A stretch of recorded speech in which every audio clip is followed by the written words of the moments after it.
అందరికీ నమస్తే. మీకు అందరికీ తెలుసు 3 రోజులు అయిపోయింది రేవంత్ రెడ్డి ఢిల్లీ పోయి. మినిస్టర్స్ ఉత్తమ్ కుమార్ రెడ్డి అండ్ బట్టి విక్రమార్క గారు కూడా అక్కడనే ఉన్నారు. వాళ్ళని సడన్గా పిలిపిస్తే పోయినరు. అసలు ఏం జరుగుతుంది క్యాబినెట్ మీద, అసలు రేవంత్ రెడ్డి దగ్గర ఉన్న పోస్టులు ఉంచుతారా, తీసేస్తారా, అవి కూడా తీసి వేరే వాళ్ళకి ఇస్తారో అనేది పెద్ద చర్చ ఒకటి నడుస్తుంది. మీరు అవన్నీ ఫాలో అవుతూ ఉన్నారు. అయితే అంతలోనే చిట్చాట్ చేసిండు మీడియాతోన. అంటే మీడియాతో వీడియో కాకుండా 4 గోడల మధ్యన చిట్చాట్. మీరు అడగండి, నేను ఏదైనా చెప్తా, కానీ నేను మీడియా ముందు మాట్లాడను అని దాని అర్థం. చిట్చాట్ అంటే మీకు తెలుసు కదా, ఆ చిట్చాటే చేసిండు ఆయన.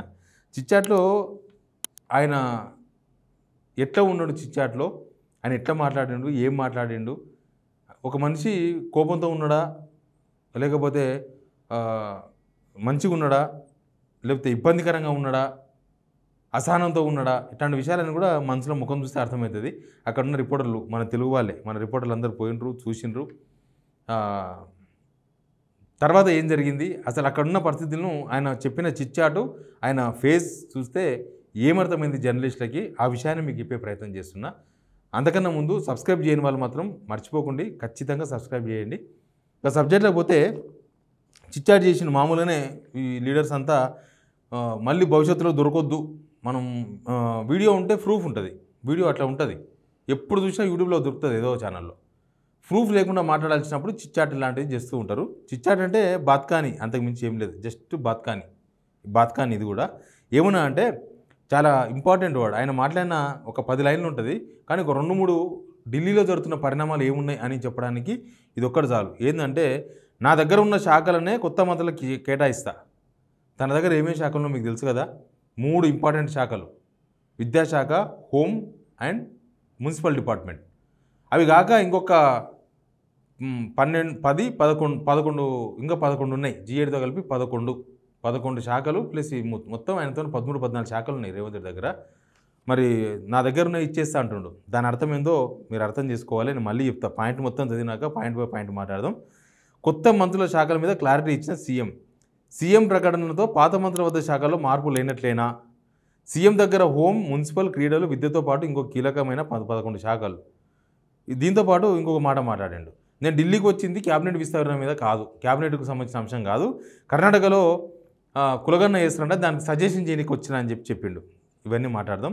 నేను అధికారంలో ఉన్నంత వరకు కేసీఆర్ కుటుంబానికి కాంగ్రెస్లో నో ఎంట్రీ. కాంగ్రెస్లోకి రావాలని కేసీఆర్ కుటుంబం నుంచి ఎవరంటున్నారో తెలియదు. కవిత కాంగ్రెస్లోకి పోతుంది అని ఒక చర్చ ఉంది, ఏదో ఆ మధ్య పేపర్లో వార్తలు రాసిండ్రు, బహుశా దాన్ని దృష్టి పెట్టుకొని మాట్లాడిండ్రేమో. కవిత కాంగ్రెస్లోకి రాదు, పెడితే కొత్త పార్టీ పెడుతుందేమో. ఇది కూడా కొద్దిగా అనుమానాస్పదంగా ఉంది, ఎందుకంటే కవితతో కొత్త పార్టీ పెట్టిస్తున్నదే రేవంత్ రెడ్డి అనేది కూడా పెద్ద చర్చ ఉంది కాబట్టి అది కూడా ఒక అంశమే. తర్వాత ఇంకంతే, ఆ పాయింట్ మాట్లాడండి. ఒక్కొక్క పాయింట్ గురించి మాట్లాడదాం. దీనిలో ఇంపార్టెంట్ పాయింట్లు 3 ఉన్నాయి. ఆ ఇంపార్టెంట్ పాయింట్లు, నా దగ్గర ఉన్న శాఖలనే కొత్త మంత్రులకు కేటాయిస్తా.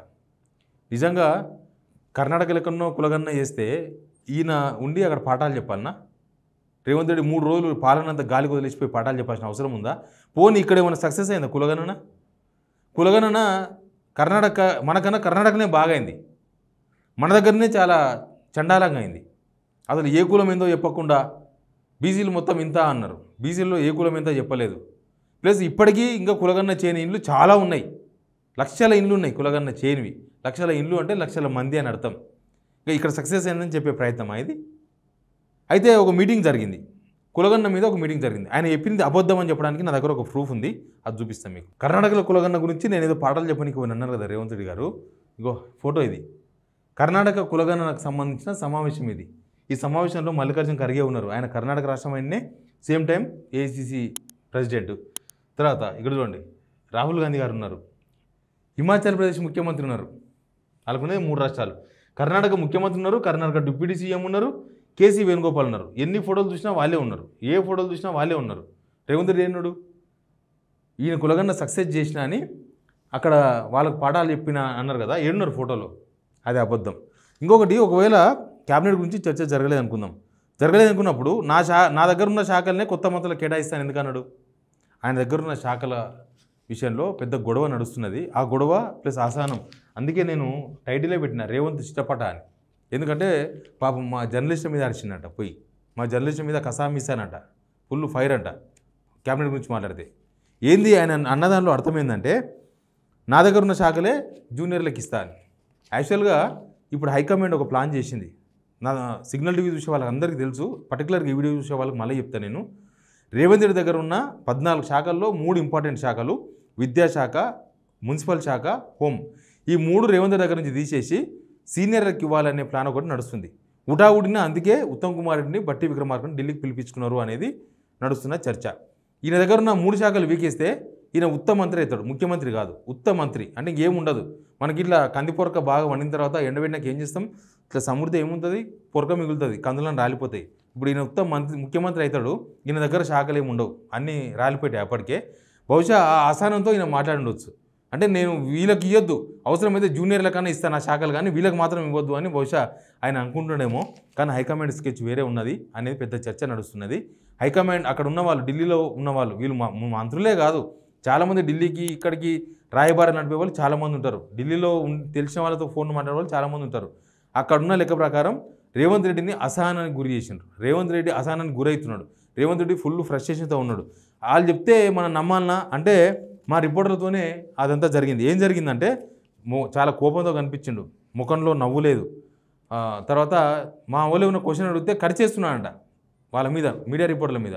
ఒక జర్నలిస్ట్ అడిగినట్ట, సార్ మీరు ఊకే పదే అందరికన్నా ఎక్కువ సార్లు మీరు ఢిల్లీకి ఎందుకు వస్తున్నారు, అక్కడ తెలంగాణ కూడా పెద్ద చర్చనీయాంశంగా మారింది. ఇప్పటికీ 46 సార్లు, మొన్ననే పోయి 3 రోజులు వచ్చిండు, ఇక్కడ వారం రోజులు లేడు, మళ్ళీ 3 రోజులు అయిపోయి.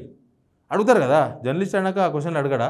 అడిగినారు, ఏంది మీరు పొద్దుగాలు లేసి ఢిల్లీకి వస్తారు ఏందని అడిగితే ఆయన ఫుల్ ఫైర్ అయినంట, ఫుల్ ఆగ్రహం వ్యక్తం చేసి, ఏం మాట్లాడుతున్నావు, ఏం క్వశ్చన్ వేస్తున్నావు, వాడెవడో మాట్లాడితే వీడియోడో అడిగితే నువ్వు నన్ను అడుగుతావా, మీరు అడ్డదిడ్డమైన క్వశ్చన్లు అడిగితే నేను కూడా అడ్డదిడ్డంగా సమాధానం చెప్పాల్సి వస్తుంది, అది ఇదని చెప్పేసి చటాపట ఫుల్ కోపంతో మాట్లాడినట్టు, ఫుల్ రఫ్ ఆడించేసినట్ట. ఇక మా వాళ్ళు ఏం మాట్లాడాలన్నా, ఏం మాట్లాడకూడదా, ఏం మాట్లాడితే ఏం కోపం మునుగుతుంది అని చెప్పి మా వాళ్ళు కూడా ఆడికి దాన్ని ఆ సబ్జెక్ట్ గురించి వానికి ఇంకో బుద్ధి లేదు, మీకు బుద్ధి లేదా, ఇట్లాంటి మాటలు కూడా మాట్లాడినాయని చెప్తున్నారు వాళ్ళు. ఇక బీఆర్ఎస్ వాళ్ళు ఫామ్ హౌస్ పోతలేరా, వాళ్ళ అధిష్టానం ఫామ్ హౌస్లో ఉందని, మా అధిష్టానం ఢిల్లీలో ఉంది కాబట్టి వస్తే తప్పే ఉన్నది, అది ఇదని కసామిస్సా అని ఎగిరిందంట. ఇక ఇవన్నీ చూస్తుంటే, ఈ సిచ్యువేషన్ అంతా చూస్తుంటే పరిస్థితులు ఏం బాగాలేవు అనేది మాత్రం క్లియర్గా అర్థమవుతుంది. తన దగ్గర ఉన్న శాఖలను జూనియర్లకు ఇచ్చేవాడు, తనే ఇచ్చేవాడు ఉంటే ఆయన ఢిల్లీకి పోవాల్సిన అవసరం లేదు. ఒకవేళ మంత్రివర్గం గురించి చర్చనే లేనప్పుడు తన దగ్గర ఉన్న శాఖలు కొత్త వాళ్ళకి ఇస్తా, నేను జూనియర్లకు ఇస్తా, కొత్త మంత్రులకు ఇస్తా అని చెప్పే అవకాశమే రాకుంటుండే. చెప్పిండు అంటేనే లోపల వ్యవహారం నడుస్తుంది, చిట్టపడ నడుస్తుందని ఈజీగా అర్థమవుతుంది. ఇక్కడున్న రేవంత్ రెడ్డి అక్కడ దాకా పోయి 3 రోజులు ఢిల్లీలో కూర్చొని శాఖల పంపకాలు జరగలేదు అని అంటేనే ఈ వ్యవహారం చాలా సీరియస్గా ఉన్నట్టుగా చాలా క్లియర్గా అర్థమవుతుంది. ఆయన తెలియకుండానే ఉత్తమ్ కుమార్ రెడ్డిని, బట్టి విక్రమార్కని ఢిల్లీకి పిలిచారంటే దాని అర్థమైంది. ఆయన తెలియకుండానే పీసీసీ కార్యవర్గం, నాకు ఎవరు కామెంట్ చేసిండ్రు, పీసీసీ కార్యవర్గం రేవంత్ రెడ్డికి ఏం సంబంధం, ఆయన సీఎం కదా, పీసీసీ చీఫ్ చూసుకుంటాడని. పీసీసీ చీఫ్ రేవంత్ ముఖ్యమంత్రి, కాంగ్రెస్కి ఎప్పుడున్నా కూడా జోడెద్దులు లాంటి వాళ్ళు. మనం వైఎస్ రాజశేఖర్ని చూసినాము, అంతకన్నా ముందు చూసినాము, తర్వాత కిరణ్ కుమార్ని చూసినాము, రోషాని చూసినాము. ఇద్దరు జోడెద్దులాగా హైకమాండ్ ఏ నిర్ణయం తీసుకున్నా ఇద్దరితో మాట్లాడి, ఇద్దరితో చర్చించి, ఇద్దరు సమన్వయంతోన నడుస్తుంది. ఇక రేవంత్ రెడ్డికి సంబంధం లేకుండా చేస్తున్నారు, అది దీని పాయింట్. పీసీసీ చీఫ్ కూడా చెప్తున్నారు అంతే, కానీ పార్టీ హ్యాండిల్ అంతా కూడా ఆల్రెడీ మీనాక్షి నటరాజన్ గారి చేతిలోకి పోయింది. ఇప్పుడు కనుక మనం ఇంతకుముందు వీడియోలో చెప్పినట్లు ఈయన శాఖలు మొత్తం పంచేస్తే ఈయన దగ్గర ఏం మిగిలవు. ఏదో కార్మిక శాఖ అవి మిగులుతావు, లేకపోతే లేదు. ఇక ఏ ఉత్తమ్ కుమార్ రెడ్డికో, లేకపోతే ఏ బట్టి విక్రమార్క గారికో, ఇంకా ఎవరికో వాళ్ళకి కనుక హోంమంత్రి కనుక ఇచ్చేసారనుకో, హోంమంత్రి ఇచ్చిండంటే ఈయనతో ఉన్న పవర్ ఏం తెలుసా, రేవంత్ రెడ్డి దగ్గర ఉన్న పవర్ కేవలం హోమ్ మినిస్టరే. ఎంఏయుడి మున్సిపల్ ఏమో డబ్బులు ఎదుర్కోవడానికి పనికొస్తుంది, డబ్బులు సర్దుకోవడానికి పనికొస్తుంది తప్ప అది ఆయన పవర్ను చూపించేదేం కాదు. ఆయన పవర్ అంటే ఇంకేమైనా కూలగొట్టడానికి చూపించాల్సిందే. మూసి నేను బాగు చేస్తాను, ఇల్లు కూలగొట్టుడు, హైడ్రాకి ఇంకా 4 బుల్డోజర్స్ ఇచ్చి పోన్రి కుకట్పల్లి ఏరియా సైడ్ ఒకటి, ఉప్పల్ సైడ్ ఒకటి, ఎల్మినార్ సైడ్ ఒకటి, సికింద్రాబాద్ ఒకటి 4 బుల్డోజర్స్ పంపించి జనాల ఇండ్లు కూలగొట్టిస్తే అది ఆయన పవర్ కాదు. ఆయన పవర్ చూపించేది కేవలం పోలీస్ డిపార్ట్మెంట్తోనే పవర్ చూపిస్తుండే. ఆయన ఏమన్నా ఒక మాట అంటే ఒక కేసు పెట్టిస్తాడు, అరెస్ట్ చేపిస్తారు, రకరకాలు నడుస్తున్నాయి చూస్తున్నాం కదా. సోషల్ మీడియాలో పోస్ట్ పెడితే కూడా అరెస్ట్ అవుతున్నాయి. రేవంత్ రెడ్డి ఎవరో తిట్టిరని చెప్పేసి 2 జర్నలిస్టులు కూడా జైలుకు పంపించిన సందర్భం మనం చూసినాం. కాబట్టి ఆయన దగ్గర ఉన్న పవర్ కేవలం హోంశాఖ అంటే home and law and order 2 ఉంటాయి, 2 మిక్స్ ఉంటాయి, ఒకటే దగ్గర ఉంటాయి. అది కనుక రేవంత్ రెడ్డి దగ్గర స్కిప్ అయిపోయింది అని అంటే ఆయన పని ఖతమైన లెక్క. ఎవరికైతే ఆ శాఖ వద్దో ఆయన ముఖ్యమంత్రి అవుతారు. యాక్చువల్గా ఈయన నమ్మకం కోల్పోయిండు అనేది చాలాసార్లు ప్రూవ్ అయింది. రాహుల్ గాంధీ ఈయన గెలవకపోవడము, ఈయన ఢిల్లీ పోయిన ఆయన గెలవాడు, రాహుల్ గాంధీ తెలంగాణ వచ్చినా ఈయన గెలవాడు. ఈయన కలిసినట్టు కలరింగ్ ఇస్తాడు, పేపర్లో రాయించుకోవడం తప్ప మ్యాటర్ లేదు. రాహుల్ గాంధీ కలుస్తలేడు అనేది క్లియర్గా కనబడుతుంది. రాహుల్ గాంధీతో కనుక ఒక సమావేశం జరిగితే ఇప్పుడు సంవత్సరన్నర క్యాబినెట్ మినిస్టర్లు విస్తరణ, ముగ్గురికి క్యాబినెట్లు ఇయ్యనికే సంవత్సరన్నర పట్టింది. వాళ్ళకి శాఖలు ఇయ్యనికే 3 రోజులు పడుతుందా? 3 గంటలు కూడా కాదు. ఒకవేళ రేవంత్ రెడ్డి అన్నట్లు కొత్త శాఖలు కొత్త మంత్రులకు నా దగ్గర శాఖలు ఇవ్వాలి అని ఆయన డిసైడ్ అయితే 3 గంటలు కూడా సరిపోదు, 3 నిమిషాలు ఇచ్చి పడేయచ్చు. ఢిల్లీ పోయి 3 రోజులు మంతనాలు జరుపుతున్నట్టునే వ్యవహారం చాలా ఉంది. ఆయన అసహనం కానీ, మీడియా మీద ఆయన కోపం కానీ, జర్నలిస్టులతో ఆయన మాట్లాడిన తీరు కానీ, ఆయన ముఖం కానీ అవన్నీ చూస్తే ఆయనకు వ్యవహారం బాగలేదు, ఆయన సిచ్యువేషన్ బాగలేదు. ఆ విషయం ఆయనకు తెలుసు, ఆయన మనసులకు తెలుసు, అందరికీ తెలుసు. బట్ ఏం జరుగుతుందో తెలియదు. ఫైనల్గా ఇప్పుడు డిసైడ్ అయిపోతుంది. రేవంత్ రెడ్డి దగ్గర ఎట్లాంటి శాఖలు ఉంటో చూస్తే రేవంత్ రెడ్డి ఫ్యూచర్ ఏందో మనం ఈజీగా చెప్పే అవకాశం కూడా ఉంటుంది. Please subscribe signal TV.